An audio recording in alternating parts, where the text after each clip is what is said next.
বন্ধুরা আমি একটু নিয়ে বসলাম খেতে দাদা বৌদির বিরিয়ানি।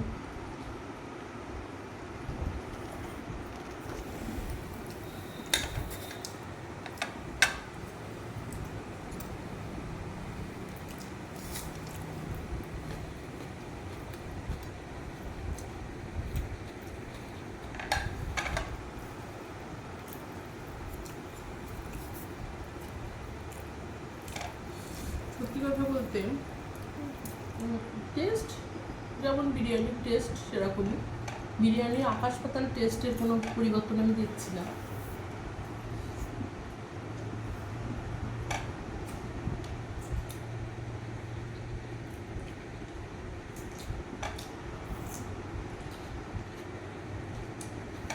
নর্মালি বিরিয়ানির যেমন টেস্ট সেরকমই লাগলো, কিন্তু একটা জিনিস হয়তো ধরো মাছের ঝোল রান্না করতে গিয়ে মাছের ঝোলের মধ্যে সব দিলাম, সমস্ত কিছু ইনগ্রিডিয়েন্টস দিলাম, সুন্দর করে মাছের ঝোলটা রান্না করলাম, কিন্তু নুনটা দিতে ভুলে গেলাম।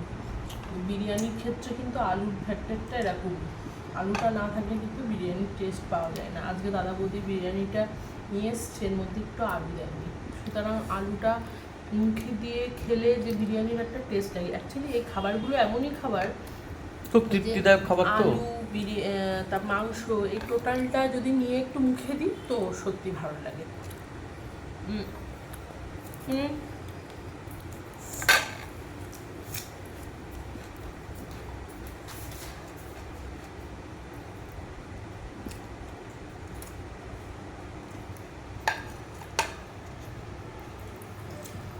তো মন ভরলো না বন্ধুরা?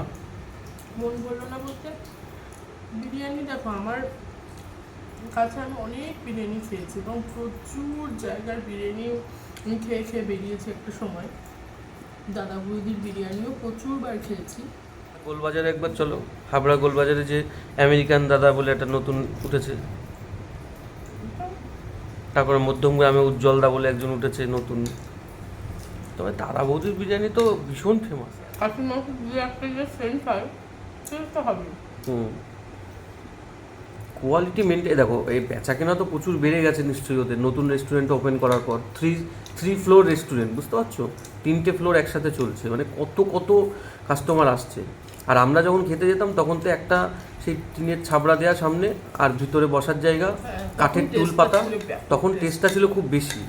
আমরা যেতাম ব্যারাকপুর, আমরা গান শিখতে যেতাম বেলঘরিয়াতে, ওখান থেকে আসার পথে খেয়ে আসতাম মাঝে মাঝে।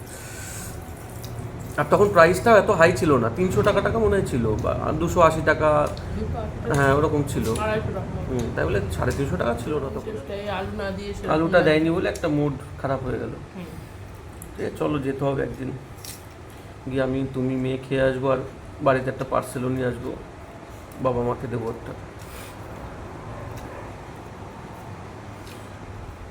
আজকে তো অ্যাকচুয়ালি ওই উদ্দেশ্যে যাইনি, অন্য কাজে গেছিলাম, মেয়ে বললো বলে আনলাম।